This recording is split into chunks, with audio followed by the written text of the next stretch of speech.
يا نبي سلام عليك يا رسول سلام عليك يا حبيب سلام عليك صلوات الله عليك.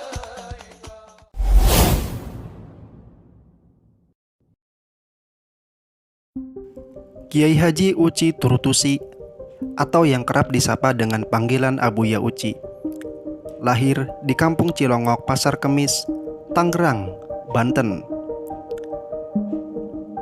Abuya Uci merupakan putra dari Abuya Dimyati bin Romli. Beliau wafat pada hari Selasa 6 April 2021. Abuya Uci memulai pendidikannya dengan belajar langsung kepada ayahnya, Abuya Dimyati bin Romli. Setelah selesai belajar dengan ayahnya, beliau melanjutkan pendidikannya dengan belajar kepada 32 orang guru di berbagai pesantren yang beliau tempuh selama 32 tahun. Ketika beliau belajar di pesantren, beliau termasuk orang yang sering pindah-pindah. Paling lama waktu belajar beliau tempuh selama 3 tahun lebih, bahkan ada yang hanya 1 hari, kemudian beliau pindah lagi. Hal tersebut dikarenakan ketika pengasuh pesantren mengetahui bahwa beliau adalah anak Abuya Dimyati bin Romli, maka kebanyakan para kiai justru tidak berani menerimanya sebagai murid. Setelah wafat ayahandanya, Abuya Dimyati bin Romli, kepengasuhan Pondok Pesantren Salafiyah Al-Istiqlaliyah yang berdiri sejak tahun 1957 Masehi dilanjutkan oleh putra beliau, Kiai Haji Uci Turutusi. Pondok pesantren tersebut berada di Kampung Cilongok, Desa Sukamantri, Kecamatan Pasar Kemis.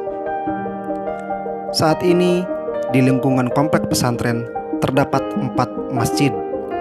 3 masjid berada di dalam pesantren dan 1 lagi berada di luar pesantren. Dengan berdirinya 4 masjid menjadi hal menarik karena pondok pesantren ini berada dari pondok pesantren pada umumnya yang hanya memiliki 1 masjid.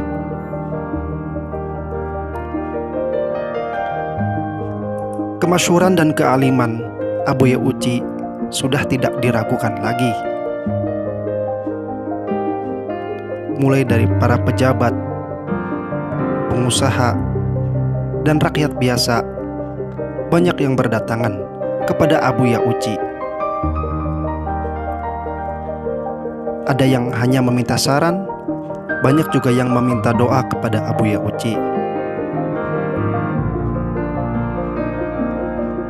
Dan bahkan karomah-karomah beliau pun banyak disaksikan oleh beberapa orang yang ada di sekitarnya. Berikut adalah karomah-karomah Abuya Uci. Yang pertama, Abuya Uci disegani dan dicintai masyarakat. Abuya Uci adalah tokoh ulama yang sangat dihormati dan disegani oleh semua kalangan masyarakat. Beliau sangat berjasa besar karena telah mengharumkan bangsa Indonesia, terutama Kabupaten Tangerang, Banten. Dengan keistimewaan dan karomah yang diberikan Allah kepada Abuya Uci, hati umat Islam merasa rindu untuk bertemu dan silaturahmi dengan sosok sang ulama ini. Dengan kepiawaiannya menyampaikan dan mengajarkan ilmu agama dengan ikhlas, sehingga tausiah yang disampaikan sangat jelas dan mudah dipahami oleh para jamaah. Allah menunjukkan karomah kewalian seseorang hanya untuk orang-orang yang Dia kehendaki. Allah juga yang menganugerahkan hidayah rasa cinta dan keyakinan kewaliannya kepada orang-orang yang Dia kehendaki. Yang kedua, karomah Abuya Uci. Abuya Uci berada di 2 tempat yang berbeda di waktu yang sama.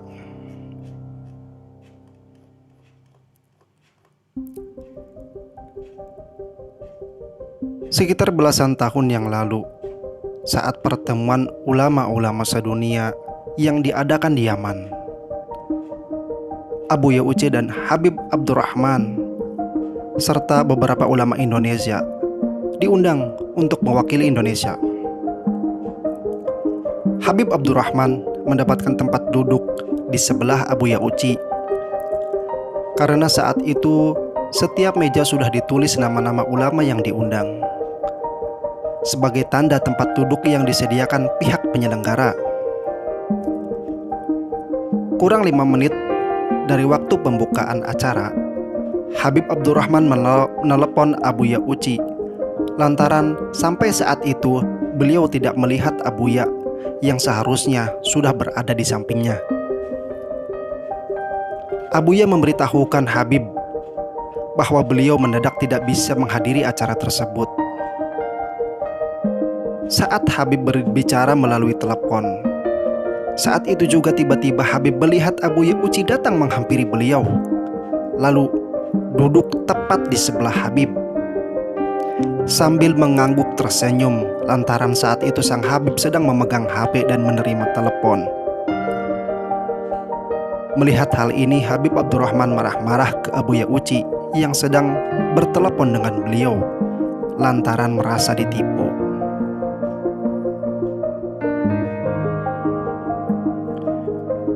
Kemudian Habib Abdurrahman meyakinkan dan bertanya kepada Abuya Uci bahwa jangan sekali-kali berbohong, karena dia melihat dengan mata kepala bahwa di sampingnya adalah Abuya Uci. Lantas Abuya Uci di telepon tersebut menjawab dan meyakinkan bahwa yang ditelepon itu adalah Abuya Uci, bukan siapa-siapa.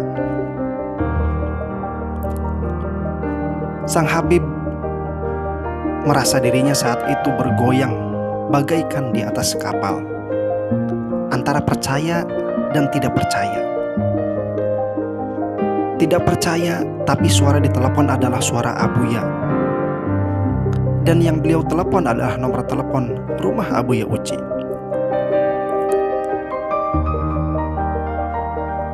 Tapi kalau beliau percaya, dia juga melihat dengan mata kepalanya sendiri. Beliau melihat Abuya Uci duduk di sebelahnya sambil memandang beliau dengan tersenyum.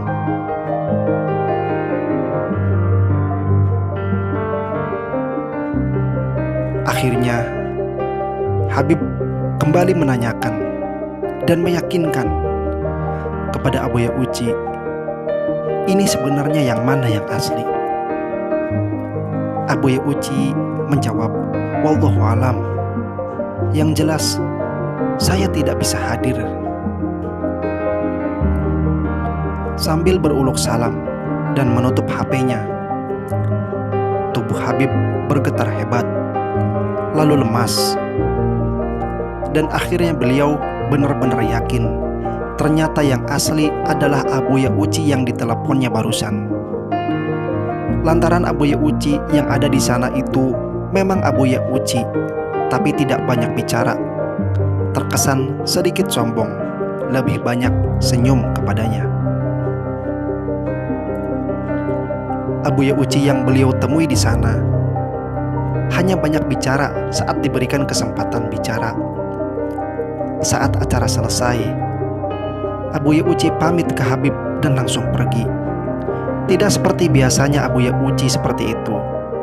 Biasanya Abuya Uci selalu senang ngobrol dan bercanda, apalagi beliau sudah sangat akrab dengan Abuya. Saat pulang ke Tangerang, Habib langsung datang ke rumah Abuya Uci dan menceritakan semua pengalamannya yang ia alami. Abuya Uci hanya tersenyum dan tertawa, tetap menyangkal dan tetap meyakinkan wallahu alam itu siapa dan tidak tahu, karena Abuya Uci memang benar berada di rumah. Dan karomah yang ketiga, murid-murid Abuya Uci selalu bertambah. Abuya Uci adalah penerus ayahnya almarhum Kiai Haji Dimyati yang mengajar pengajian mingguan. Jamaah yang hadir setiap minggu selalu memadati kampung Cilongok, tepatnya di pesantren. Parkir mobil dan motor para jamaah sudah tidak tertampung di satu tempat, sehingga kendaraan banyak yang parkir di tempat yang lumayan jauh. Hampir setiap minggu, para jamaah semakin membludak, semakin banyak dan semakin banyak. Dan karomah yang keempat, Abuya Uci memiliki 2 raga. Dikisahkan saat beliau mondok di Abah Yusuf Caringin. Semenjak pagi, Abuya Uci mengobrol dengan Mang Hadi, yaitu anak Abuya Yusuf. Segerombolan santri datang menghampiri mereka dan menegur kepada Abuya Uci mengapa tidak mengajak mereka sowan kepada salah satu kiai hikmah di Tangerang. Padahal mereka santri juga ingin ikut sowan kepada kiai hikmah tersebut. Tapi beliau Abuya Uci selalu mengelak bahwa semenjak tadi pagi beliau hanya berdua saja mengobrol dengan Mang Hadi. Hal tersebut dibenarkan oleh Mang Hadi. Usut punya usut, ternyata segerombolan santri itu habis sowan dari kiai hikmah tersebut dan mengatakan bahwa baru saja seorang santri bernama Uci sudah pulang dan dia hanya diberi 3 ikat singkong. Bang Hadi juga ikut penasaran, sebab semenjak pagi mengobrol dengan Abuya Uci, tetapi 3 ikat singkong itu juga ada di kamar Abuya Uci. Begitulah semenjak masih muda, beliau Abah Kiai Haji Uci Tursusi sudah menampakkan karomahnya. Wallahu a'lam. Yang kelima, bisa mengetahui isi hati seseorang. Kisah ini diceritakan oleh salah satu jamaah atau tamu Abuya Uci saat silaturahmi di kediaman beliau. Saat itu sang tamu menunggu antrian panjang untuk menghadap beliau. Pas saat liburan, giliran tamu tersebut mau menghadap, datanglah rombongan tamu yang lainnya, salaman dengan beliau. Dan akhirnya sang tamu itu mundur ke belakang. Tapi batinnya berkata, wah, ini kemungkinan bakal keselang oleh orang banyak jamaah yang lain. Tidak berselang lama, Abuya Uci memanggil tamu tersebut dan menyuruh maju duluan. Di lain kesempatan, tamu tersebut kembali bersilaturahmi. Sekaligus itu adalah pertemuan terakhir dengan Abuya Uci. Selain bersilaturahmi, tamu tersebut ingin meminta saran dan meminta nama untuk anaknya yang baru lahir.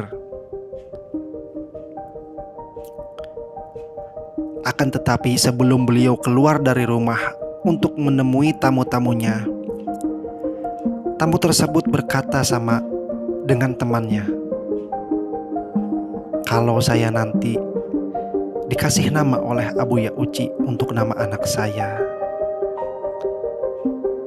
namanya akan ditulis di sebuah kertas. Soalnya kalau tidak ditulis pasti nanti akan lupa. Tetapi apa yang terjadi setelah beliau bersilaturahim, ngobrol, dan meminta nama kepada Abuya Uci? ternyata Abuya Uci sengaja menulis nama itu di depan amplop dan memberikan nama itu kepada si tamu tersebut. Seakan-akan Abuya sudah mengetahui apa yang ada di dalam hati seseorang. Wallahu alam. Yang keenam, karomah Abuya Uci. Sarung penutup jenazah Abuya Uci tercium bau wangi. Saat selesai prosesi pemakaman Abuya Uci Trutusi Cilongok, jamaah berdesakan di makam tersebut dan berebut sarung bekas penutup jenazah beliau.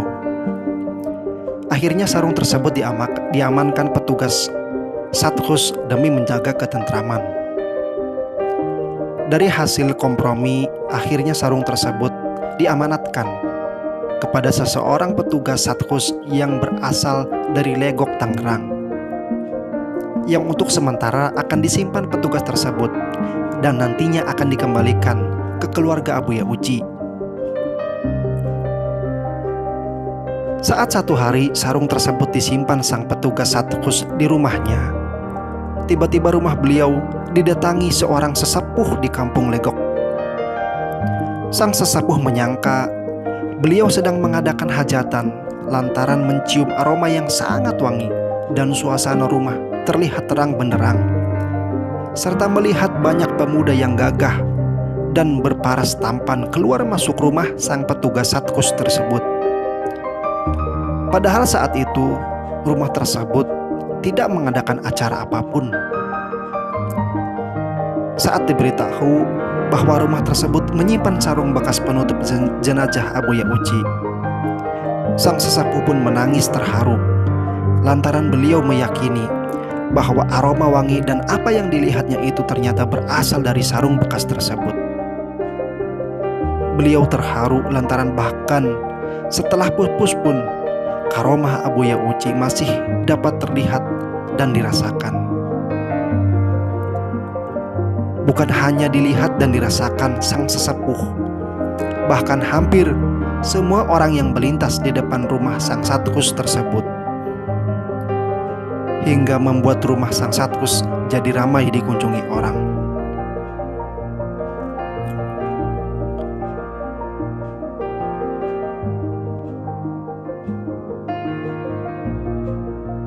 Wallahu a'lam. Semoga dengan cerita ini bisa menambahkan keimanan kita kepada Allah Subhanahu wa ta'ala. Amin ya rabbal alamin.